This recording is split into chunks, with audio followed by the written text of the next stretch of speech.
മലയാള mini screen പ്രേക്ഷകരുടെ പ്രിയപ്പെട്ട താരങ്ങളിൽ ഒരാളാണ് ശ്രീവിദ്യ മുല്ലശ്ശേരി. മലയാളത്തിൽ നിരവധി ടി.വി. പ്രോഗ്രാമുകൾ ഇതിനകം ചെയ്തു കഴിഞ്ഞെങ്കിലും സ്റ്റാർ മാജിക് എന്ന റിയാലിറ്റി ഷോയിലൂടെയാണ് താരം ശ്രദ്ധിക്കപ്പെട്ടത്. വളരെ നിഷ്കളങ്കമായി പെരുമാറുന്ന ശ്രീവിദ്യയെ മലയാളികൾ കുറഞ്ഞ സമയം കൊണ്ട് തന്നെ ഏറ്റെടുത്തിരുന്നു. കഴിഞ്ഞ ദിവസമാണ് താരത്തിന്റെ വിവാഹം കഴിഞ്ഞത്. എന്നാൽ വിവാഹത്തിനു വേണ്ടി താരം ചെയ്ത സേവ് ദ ഡേറ്റ് ഫോട്ടോഷൂട്ട് ഏറെ വിമർശനങ്ങൾക്ക് വഴിയൊരുക്കി. ശ്രീവിദ്യ ഗ്രേപ്പ് നിറത്തിലുള്ള സ്ലീവ്ലെസ് ടോപ്പാണ് ധരിച്ചിരുന്നത്. രാഹുൽ ആകട്ടെ അതേ നിറത്തിലുള്ള ഷർട്ടും വൈറ്റ് പാൻറ്റുമായിരുന്നു. പുഴയിലൊരു ബെഡ് സെറ്റ് ചെയ്ത് അതിൽ കിടന്നാണ് ഇവർ ഫോട്ടോഷൂട്ട് നടത്തിയത്. എന്നാൽ നിമിഷ നേരം കൊണ്ടാണ് ഇത് വൈറലായി മാറിയത്. എന്നാൽ അതേസമയം തന്നെ നിരവധി പേർ വിമർശനങ്ങളുമായി എത്തി. ഈ ഒരു സേവ് ദ ഡേറ്റ് ഫോട്ടോഷൂട്ട് കാരണം ഏകദേശം 3000 പേരാണ് ശ്രീവിദ്യയുടെ ചാനൽ അൺസബ്സ്ക്രൈബ് ചെയ്തത്.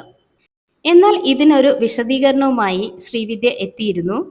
തന്നെ അവരുടെ വീട്ടിലെ ഒരു കുട്ടിയെ പോലെയായിരിക്കും എല്ലാവരും കണ്ടത്. അതുകൊണ്ടായിരിക്കാം ഇതൊന്നും ആക്സെപ്റ്റ് ചെയ്യാൻ കഴിയാഞ്ഞത് എന്നാണ് ശ്രീവിദ്യ പറയുന്നത്. അതേസമയം ഭർത്താവ് ശ്രീവിദ്യയെ സപ്പോർട്ട് ചെയ്യുന്നുണ്ടായിരുന്നു. രാഹുൽ പറഞ്ഞത് ഇങ്ങനെയാണ്: വസ്ത്രം അത്ര പ്രശ്നമുള്ളതൊന്നും ആയിരുന്നില്ല, സ്ലീവ്ലെസ് ആയിരുന്നു എന്ന് മാത്രമേ ഉണ്ടായിരുന്നുള്ളൂ. എന്നാൽ കല്യാണ ദിവസം ഫോട്ടോ എടുക്കാൻ വന്നവരും അവിടെ ഉണ്ടായിരുന്ന ആളുകളും തമ്മിൽ ചെറിയൊരു പ്രശ്നം അന്ന് നടന്നിരുന്നു.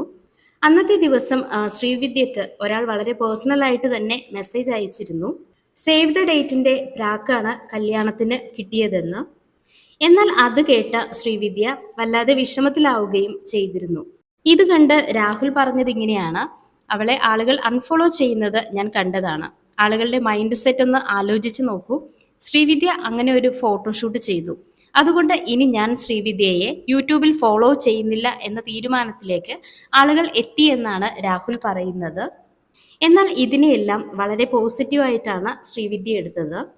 തനിക്ക് വിഷമമൊന്നും ഉണ്ടായിരുന്നില്ല എന്നും കാരണം ഈ ഒരു ബാരിയർ എന്തെങ്കിലും പൊട്ടിക്കേണ്ടി വരുമെന്നും തനിക്ക് അറിയാമായിരുന്നുവെന്നും ശ്രീവിദ്യ പറയുന്നു. കാരണം നാളെ തനിക്ക് ചിലപ്പോൾ ഒരു സിനിമ ചെയ്യേണ്ടി വന്നേക്കാം. ഇതേ സാധനം തന്നെയായിരിക്കും അതിലും ചെയ്യേണ്ടി വരിക. അതുകൊണ്ട് തന്നെ ആളുകൾ ഒരുപാട് സ്നേഹത്തോടെ മോളെ അങ്ങനെയൊന്നും ചെയ്യരുതെന്ന് പറയുമ്പോൾ വിഷമം തോന്നാറുണ്ടെന്നും ശ്രീവിദ്യ പറയുന്നു. ഓമൈ വെഡ് എന്ന കമ്പനിയാണ് ശ്രീവിദ്യയുടെ സേവ് ദ ഡേറ്റ് ഫോട്ടോഷൂട്ട് ചെയ്തത്. വളരെ ഹോട്ട് ലുക്കിൽ വന്നതുകൊണ്ട് തന്നെ ഒരുപാട് ആളുകളുടെ വിമർശനങ്ങൾ താരം നേരിടേണ്ടി വന്നു എന്നുള്ളതാണ്. എന്നാൽ വെഡ്ഡിംഗ് ഫോട്ടോഷൂട്ട് എന്നൊക്കെ പറയുന്നത് ഒരാളുടെ ലൈഫിലെ വളരെ വിലപ്പെട്ട നിമിഷങ്ങളാണ്. അതുകൊണ്ട് തന്നെ അത് ചെയ്യുമ്പോൾ വളരെ വ്യത്യസ്തമായി ചെയ്യാനാണ് പലരും നോക്കുന്നത്. പിന്നീട് ഇതൊക്കെ നല്ലൊരു മെമ്മറി തന്നെയായിരിക്കും.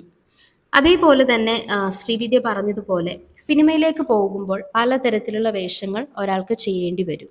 അതുകൊണ്ട് തന്നെ ഇന്നസെന്റ് ആണെന്നുള്ള ആ ഒരു ഇമേജ് പലപ്പോഴും ഒരാൾക്ക് ബ്രേക്ക് ചെയ്യേണ്ടി വരും എന്നുള്ളതാണ്.